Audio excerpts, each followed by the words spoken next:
Hey there, it's Nathaniel Grim, and welcome to the latest episode of Astrology Unbound. Today I'm going to talk about Leo season and Mars in Gemini, and I'm also going to sprinkle in a little bit about Mercury retrograde. Before I begin, though, be sure to check out my Substack newsletter for an in-depth breakdown of my predictions for the globe, my step-by-step manifestation guides for each full moon, intention-setting recommendations for new moons, educational content, and a lot more. Now, there is a free service where you can get access to the key themes and my predictions, but there is also a paid service where you can get the deep dives on what each zodiac sign can expect for the key transits that are coming up, educational content, and also monthly calls where you can ask me questions and we can sort of relate to the transits that are going on a human level. So let's get into today's topic. And I feel like lately I've just been delivering bad news a lot, and this episode I want to just make sure I highlight, despite the fact that there is a lot of, there's just a lot of heavy energy right now, and we are accelerating into, I think, a new era, and so it's very uncomfortable right now. It's hard to keep up with all the changes, and so stability is very much lacking at this time, but that doesn't mean that there aren't some bright spots in these transits right now. So I'm going to talk about how you can take advantage of Leo season and, really capitalize on the coinciding transits. So the sun is transiting through Leo from July 22nd until August 22nd. And, what is Leo as a sign representing here? Well, first of all, the sun is in its domicile. It's in its ruling sign of Leo whenever it passes through Leo. And so the sun has this especially expressive quality to it at that time. So think about the sun as our vitality, our life force, our being, and who we want to become. And there's a sort of a spiritedness to the sun. And so when the sun is in its home sign of Leo, it just accentuates these themes of like joy, expression, creativity. Again, there's a high spiritedness, a vivaciousness. And really what we're trying to do is nurture our inner child.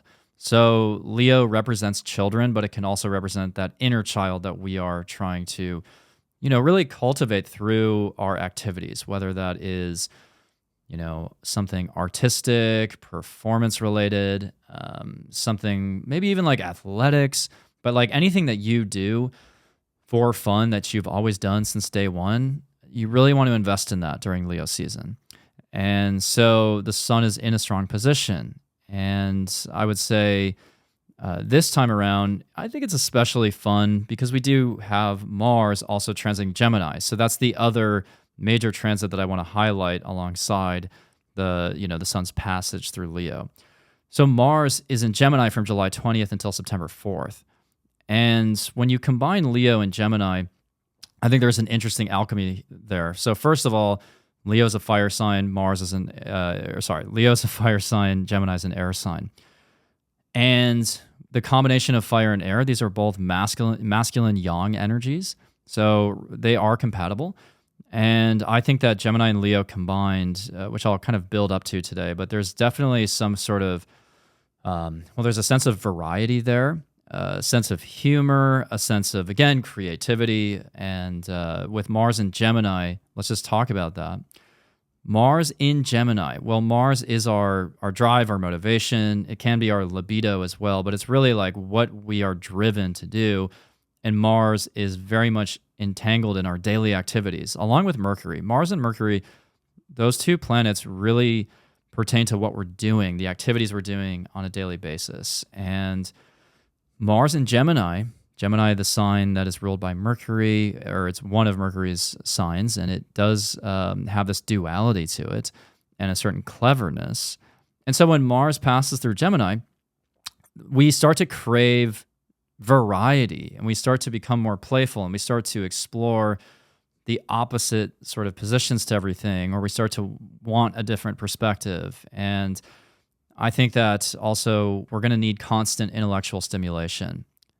And Mars in Gemini is highly restless as well. So people are going to want to move through life much quicker and just dabble in things for a bit. So, let me learn about astrophysics for an hour. Now let me learn about astrology. Now let me go outside for a run. And now let me call my friend and talk to them for an hour and relay all these things that I've learned to them. So that's what Mars in Gemini partly pertains to. And I'm talking as someone who has Mars Gemini in their birth chart. So that's another reason I wanted to highlight this for the episode. Transits of Mars really are highly important because they will dictate literally like where we're investing our energy. And so as a Mars Gemini natally, I feel like, obviously I've lived this out in my daily life. And so I want to sort of, really dig into all the meanings of this transit, because again, it is highly significant, especially given some of the other aspects Mars will be making during this time. So Mars in Gemini is juggling multiple thoughts and topics at once. And if that sounds overwhelming, that's because it is. As a Mars Gemini, I would say that I usually have many tracks running in my mind at the same time. And a lot of the time, my thoughts are way, way, way ahead of the words that are coming out of my mouth. So I'm usually like 3 to 4 sentences ahead of what I actually am saying at this time. And while you might be saying, well, that makes, maybe that means that I'm really strategic, it's more that it's like, it's just like that restlessness, right? That impatience of, almost wishing that there was a different language I could speak or a different way I could relay information that would be much faster. So it's kind of that feeling of, if you were to watch a YouTube video at 2 times speed, like maybe just try to watch this podcast at 2 times speed to get in the energy and the rhythm of Mars Gemini. And you'll notice, obviously, that there's this sort of overwhelm in your system and you're trying to process all these things. But that is sort of the speed at which and I think most Mars Geminis agree with this, that I wish I could communicate at. Gemini being ruled by Mercury, Mars in Gemini starts to invest in Mercury-related things and activities. So, Mercury rules the mind, transportation, communication, processes, commerce, and Mercury really connects and interprets, and also rules the respiratory system and the nervous system. So, for example, like I think it was about half of my high school graduating class had Mars in Gemini, because I was born in 1990 during the Mars retrograde in Gemini. And I noticed that a lot of my classmates, the ones that I've kept in touch with, a lot of them have gone into sales. A lot of them have been in, they've been in a position where they have to talk to people every day and kind of persuade them. That's one thing that you'll notice as Mars is transiting Gemini here. You're going to feel like convincing or persuading people to either hold the same opinion as you. There's something about Mars Gemini that kind of enjoys the give and take of a debate, but also likes to convince someone and sway them to their position. So it's not that everyone's going to become a salesperson at this time, but I do think you'll find yourself very much like vehemently vouching for a certain, again, opinion or position with someone who, is otherwise your friend. And all of a sudden your friend is like, why are we debating about, politics for a half hour? Like, that's not really how you usually are. And so that's something to anticipate actually during this time is, well, of course, indulge these things, because Mars Gemini naturally is going to do that. You're not going to be able to resist that curiosity. And take advantage of the fact that you may be a more convincing, compelling speaker at this time. So if you had to, pitch your business or your services or, try to sell a manuscript or something, absolutely do that. But Mars Gemini doesn't always know, to me, it doesn't really know when to stop sharing and when to stop talking, which is ironic because I literally make content all day. And that's actually something I've had to really train my brain to do, is to understand when the point has been sufficiently made and when to start to pull back and when to move on to the next topic. So you're going to feel like me for a bit, not exactly, but like the point is, absolutely explore new topical terrain, but don't make unnecessary enemies, or don't, complicate a nice friendship because suddenly you refuse to stop talking about, this really, really divisive subject. So, use it to your advantage, not to your disadvantage. But Mars in Gemini is also going to motivate people to do Gemini types of activities. So another thing I have noticed, a lot of people, not everyone obviously, but a lot of people with Mars and Gemini, they've explored at some points like bicycling or motorcycling, or they can sometimes be impatient on the road, but in terms of activities, like if you've thought about maybe getting a bike, or you have started to explore motorcycles, and actually, even if you're not into that stuff, you will definitely see more motorcycles. You will see more bicycles. So if I'm getting like really tactical here, you want to be watching out for, obviously, for bicyclists and motorcyclists. My dad is a Gemini and he rides motorcycles. And so it's like and that's reflected in my chart, I think, through Mars Gemini. But, this would be a great time actually during Leo season with Mars Gemini to kind of, just explore your local neighborhood, or maybe when you're traveling, explore that neighborhood through bicycling. Obviously, like, be safe. And like, if you don't know how to bike, I probably wouldn't do it at this time. But, it can definitely, like with Mars Gemini, you can start to feel more interconnected to your surroundings. And another activity which Gemini pertains to is writing. So I know I have a lot of friends who are actually trying to like finish a book right now, or they're starting one, or they're traveling and they brought a journal and they're like, maybe this could, turn into and transform into a book. Like, I would invest in creative writing at this time, because Leo has that creativity.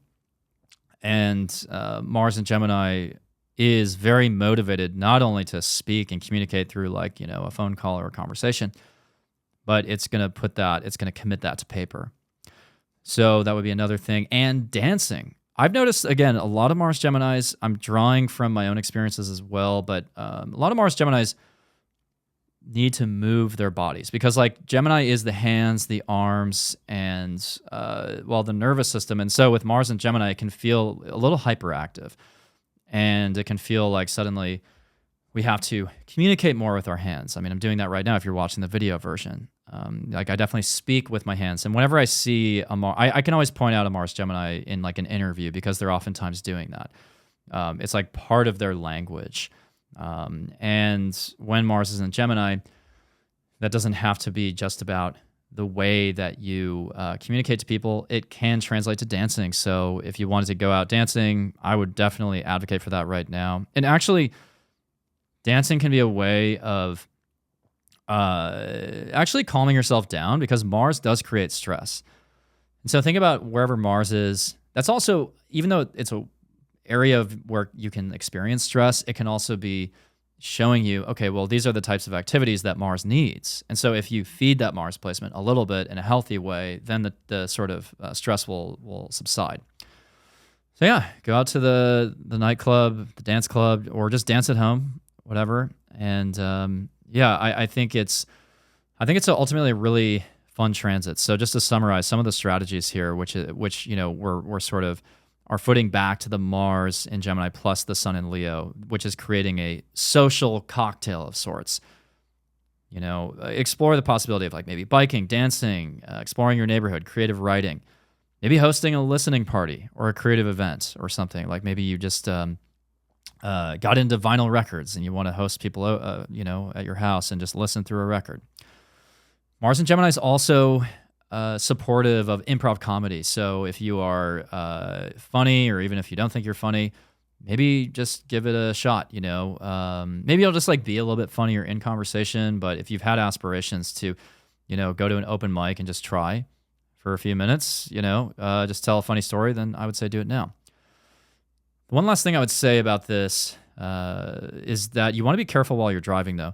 Mars and Gemini can be very impatient and hyperactive on the road, because Mercury is transportation. And Mars really, again, overstresses, overheats. It really pushes our energy sometimes too far. And it's very much it's a planet that likes to rush into things, because Mars is not about thought or consideration or forethought. It's like literally just, it wants something now. And it's because Mars is drawing upon that sort of like lizard brain, that libido. So Mars, it's really just trying to experience something in the present and get to something as quickly as possible in Gemini. So as you're driving, I would just be more cautious than usual. You may see on the road more accidents. Actually, yesterday, as Mars was ingressing into Gemini, yesterday being July 20th, I think I saw 2 accidents actually. So it's and a lot of motorcycles too. So just keep that all in mind. And now I want to just talk about some of the more significant transits of Mars in Gemini. So eventually, Mars is going to align with Aldebaran. And this is something that happens whenever it is transiting through Gemini. Now, Aldebaran is a fixed star, and it is approximately positioned at 9 degrees of Gemini in the constellation of, technically it's in the constellation of Taurus, Alpha Taurus, but in a tropical zodiac, we have it positioned here at 9 degrees of Gemini. It has the planetary nature of Mars and Jupiter, actually. And I have Mars conjunct Aldebaran in my birth chart. So again, very familiar with this energy. And this will happen around August 3rd and 4th, by the way. So when Mars reaches a conjunction with Aldebaran, very close to where Jupiter is as well, I think that will accentuate the power of Mars because Aldebaran, again, has the planetary nature of Mars and Jupiter's right there. So we're combining Mars and Jupiter. Jupiter amplifies. And so Mars and Jupiter can be this, exponential increase in energy, vitality, but also anger and frustration. It can kind of, it can really bring... It can really bring out, I think in Gemini especially, an argumentative nature. But it can also really motivate people to fly away or drive away and travel and just like experience something new. But I will say that this transit of Mars aligning with Aldebaran gives me a little bit of unease because Aldebaran carries, I think, an especially foreboding meaning during a time like this because, Aldebaran is oftentimes associated with the Crusades and religious wars. Now, Aldebaran has unique traits. It is the Watcher in the East. It is one of the royal stars of Persia. And, it does have what I've noticed. Again, this is from my own research, but people with major placements around Aldebaran, they do oftentimes have prolific channeling capabilities. They will thrive in a flow state. And they can often do stream of consciousness writing. But, there is, again, this connection to the Crusades. And a lot of people with Aldebaran sort of aspects, they're on like a crusade, a different type of crusade in this lifetime. It's a little bit more of an intellectual battle that they're fighting. But when we think about everything that's happening in the Middle East right now, I think Mars conjunct Aldebaran will sort of ignite a little bit more tension between all the countries and nations involved. And actually yesterday, right before I, filmed this podcast, and I was talking about the Aldebaran activation in late July, it looks like there's more conflict brewing between Israel and Yemen now, and, you have to wonder if Iran is getting involved at some point. And I'm not going to dwell on this topic too much in this episode, but I just wanted to mention that when Mars aligns with Aldebaran near that Leo new moon, August 3rd and 4th, the conflict in the Middle East could definitely enter a new phase. And again, it's because Aldebaran being activated has that sort of link to the Crusades. So, but in your personal life, I think with Mars and Jupiter hovering close to Aldebaran there, you may suddenly feel like you can channel with, your higher self, your spirit guides, or maybe you're just going to start doing that sort of activity of stream of consciousness writing, which I talked about during the Cancer new moon a couple episodes ago. So otherwise, though, Mars will also square Saturn in mid-August, and that transit, I feel, is going to sort of force us to slow down a bit. And I do think that with Mars conjunct Jupiter square Saturn, there's probably going to be some effects on oil, which I'm getting global again here, but I think that either oil supplies are constrained or there's some sort of route in the ocean that is suddenly blocked. Like I do feel like in mid-August, like around August 11th, 12th, 13th, 14th, 15th, there's especially August 14th when there's a Sag moon creating a T-square with Saturn there. I could really see how something happens here with the price of oil, and it's connected to the supply of oil, and it's connected to something that's going down in the Middle East. But also in your personal life, when Mars gets that superior square from Saturn, it can feel like suddenly it's like there's this grating feeling of not being able to get what you want right away. It is kind of a traffic jam. And when Mars squares Saturn, it can kind of feel like, like there's some type of rule or system or authority figure or manager who's telling you no. So it's like there's a feeling there of like rejection or not getting what you want immediately. So that can be obviously a little bit aggravating. But I think in this case, with Mars conjunct Jupiter, maybe Saturn is actually helping to add some parameters and guardrails to something that could otherwise spiral out of control. Sometimes when Mars and Jupiter align, it can, again, like really create this overwhelming, exaggerated desire to do something or go somewhere. And I actually feel like travel might be a little bit restricted around mid-August, and that may be what you're feeling there. So I think I'm not saying like what to do, like what you should do about it. I'm not saying you shouldn't travel, but I think in mid-August there may be some restrictions placed on travel. Now I haven't actually done the research on like, the birth chart of different countries to say where that would happen, but it's very likely to me that some of the events in early August are and maybe this is connected to the Middle East, but some events in early August are suddenly limiting where people can travel, or they're just giving people a sense of caution about traveling. And also with Mars and Gemini wanting to communicate, square Saturn, I could see a lot of people just arguing against someone, taking a position against someone who's like in an authoritative position in their lives. So maybe you're arguing with a parent. Maybe you're arguing with a manager. Maybe you want to take time off and you want to travel, but your manager is telling you that you can't. Like these are the frustrating feelings of that Mars-Saturn square. And, remember when Mars was in Pisces, conjunct Saturn, we had that bridge collapse in Baltimore. And I remember thinking about with Mars conjunct Saturn in Pisces, it has that energy of like a collision. And I talked about like a boat when I was channeling a month earlier. I was like, well, it feels like there's a boat that's going somewhere it's not supposed to.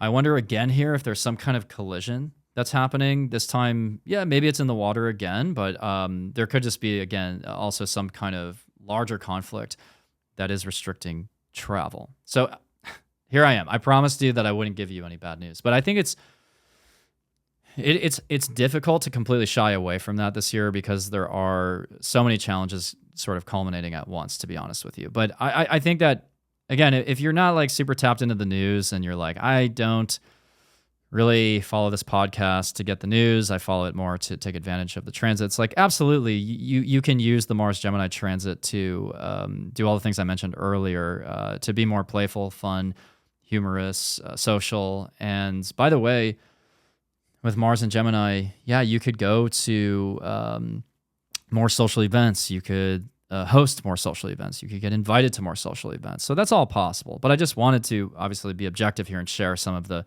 collective implications of these transits. And now let's start to talk about Mercury retrograde, just a preview of it. And again, this doesn't have to be bad news either, because Mercury, stations and turns retrograde 3 to 4 times per calendar year. So Mercury retrogrades very, very frequently. And it's because Mercury is the innermost planet. It has a very fast orbital period of 88 days. And so with Mercury, being the messenger of the gods, and Mercury ruling, again, the mind and transportation, daily communication, daily activities, commerce, and just connecting things through the information highway, connecting things in our own minds and connecting things through conversation. Like Mercury is involved in pretty much everything we do. And so we make a lot of decisions we make it like Mercury helps us make decisions all the time, every single moment.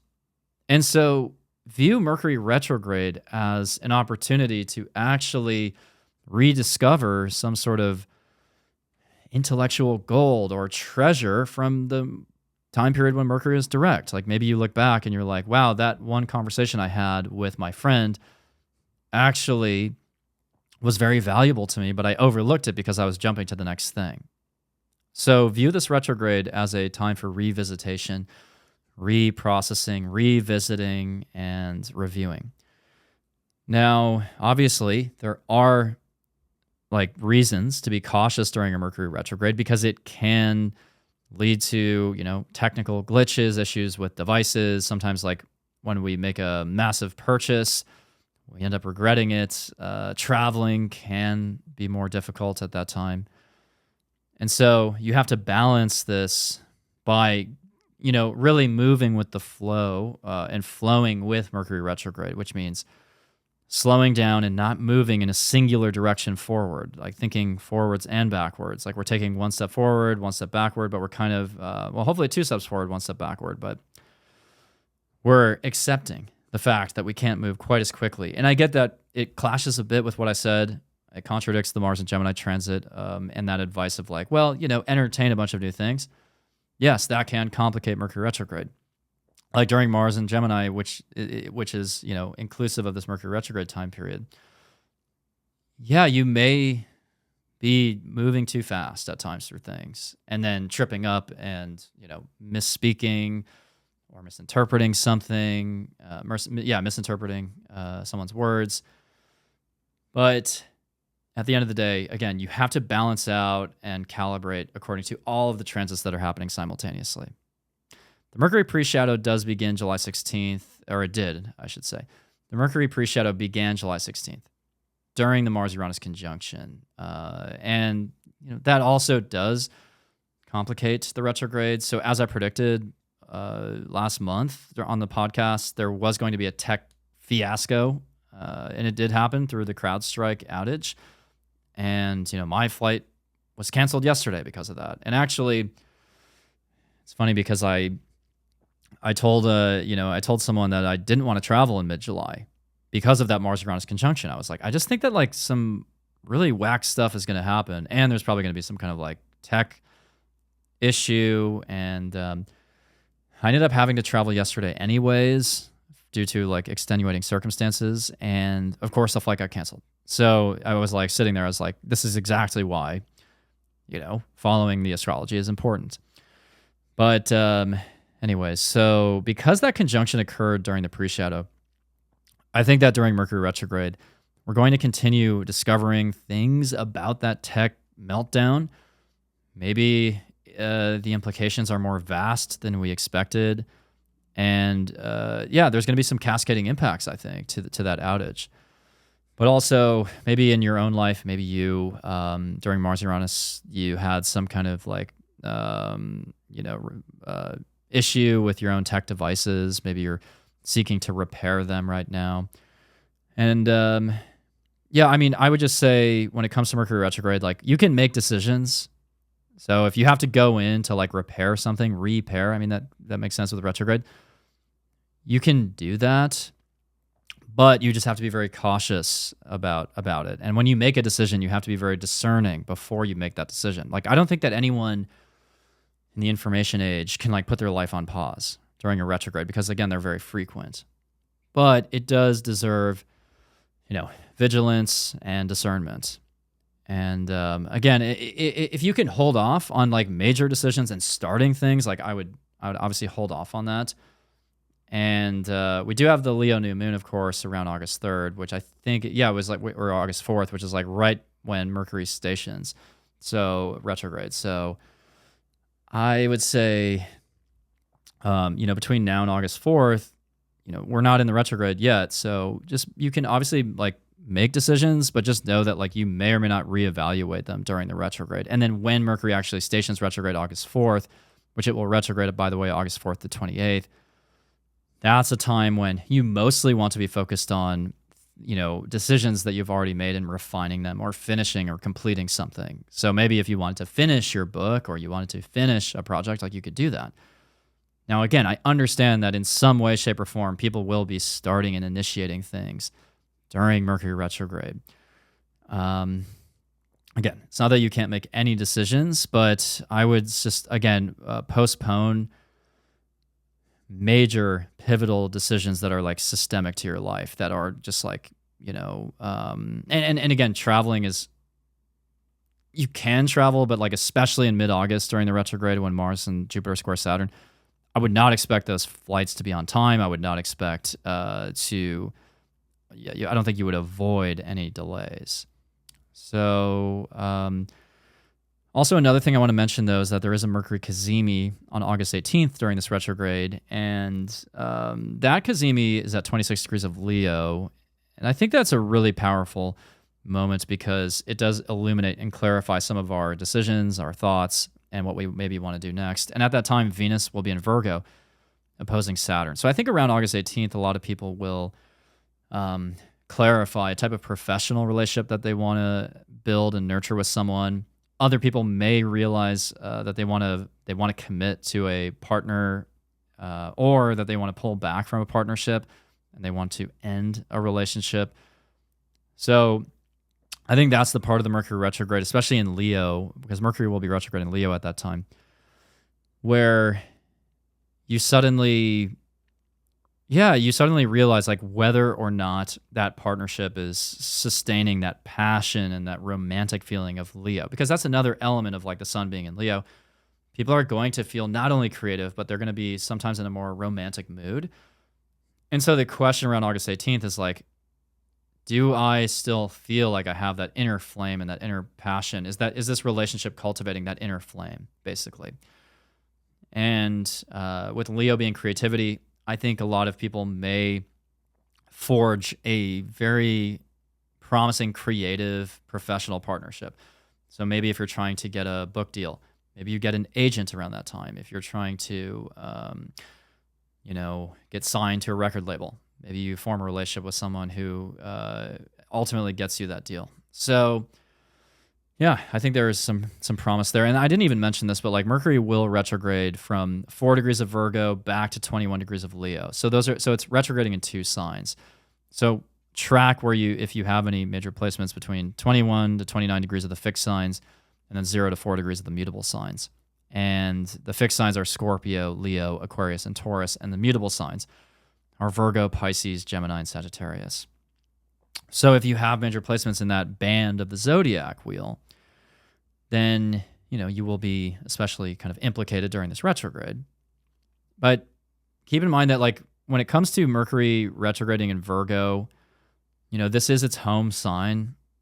So I don't dislike that. I mean, it can actually help you really dig into a process that you've established, or a routine, or a health practice. Maybe you'll be reevaluating some of your health decisions or something. And also Virgo, again, being so detail-oriented, you could further refine a process, get into those weeds and those details and say, oh, no, this is like what we need to do in order to perfect the process.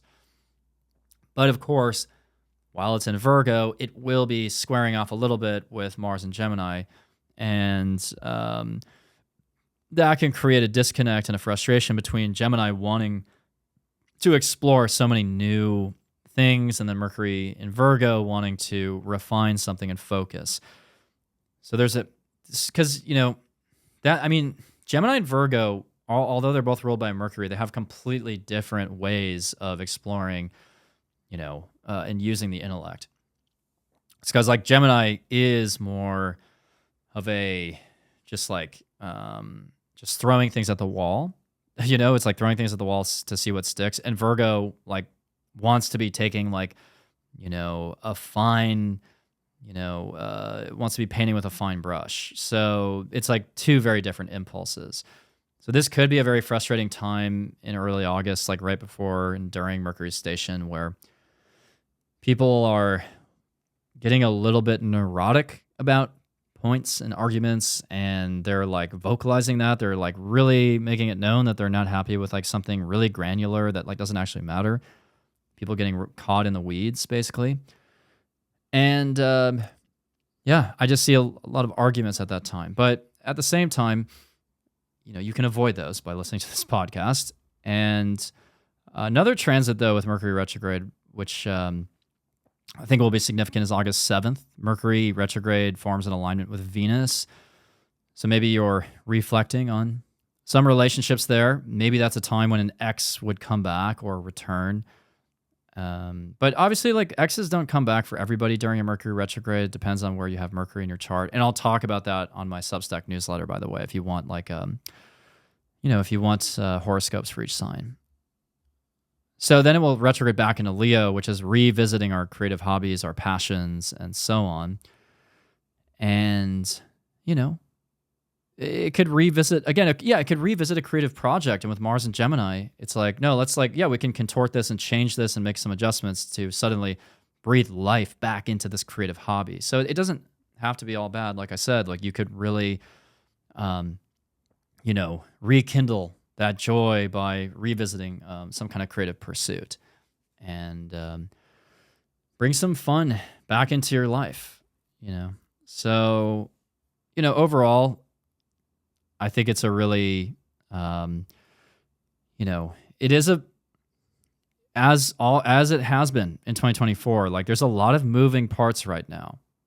It's very much a time where the collective is transitioning to a new era that is, there's going to be new leadership. There's going to be a new way of working, like, just to rope in AI. Like, that's just like the elephant in the room, I think, all the time, is like, well, what's going to happen to our jobs and, the healthcare system? Like, how are we taking care of ourselves? Like, how do we find fulfillment even? Like, everyone is soul searching this year because there's so much in the world that we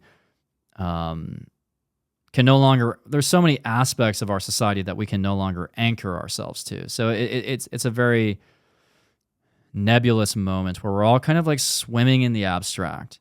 Like, I recognize that. And so, like, just keep that in mind. Like, every episode, there's some kernel of truth there, which is that we are all sort of grasping in the dark, trying to find, our way out of this tunnel. We have Pluto retrograding back to 29 Capricorn in the fall. So 2024 is no walk in the park. But I think, like, hopefully you've, been able to come up with some strategies and identify some type of plan through this episode to make your life a little bit more, again, a little bit more fun. Just add some spice to it, or get into a creative headspace with the Sun in Leo, Mars in Gemini, even alongside a Mercury retrograde. I do think there's plenty of room for, these very, like, liberating activities that are, I think, kind of just life affirming, and yeah, they're just playful. So really, again, this is about cultivating the inner child. And the inner child just has that sense of freedom. Leo being ruled by the sun, it's like you are at the center of your own solar system, and that's okay. It doesn't have to be egoic or selfish, but you can also be a little bit selfish at this time and just say, like, hey, I just want to radiate my essence outward, and if it happens through a massive music performance, or if it just happens in your own bedroom, you're just, playing music, writing a song, or you're just painting in your front yard, whatever you have to do there, hopefully you're connecting with other people while you do that. You're creating with others, you're sharing your creativity with others. And I think it's, in that sense, this time period can actually add some levity to your life. And also, by the way, in late July, Venus regains its visibility in the sky, so as an evening star. So as we start to see Venus again in the sky, we may become more aware of what we want to do about our relationships. And again, it can help us rediscover our Venusian creativity, especially with Venus being in Leo as it gains that visibility. So, so hopefully, again, you picked up some really useful strategies during this episode. And before I close this out, just a reminder to subscribe to my Substack to get an in-depth breakdown of things like Mercury retrograde, the new and full moons. I have intention setting guides and manifestation guides over there. And also, if you want the horoscopes, you can, subscribe to the paid service on my Substack, the paid subscription plan. And also that comes with a monthly call where you can ask me questions and we can actually discuss the transits. So thanks for tuning in to Astrology Unbound. Join me every Monday for astrological insights. And I wish you a joyful Leo season, and I will see you on the next episode. Take care.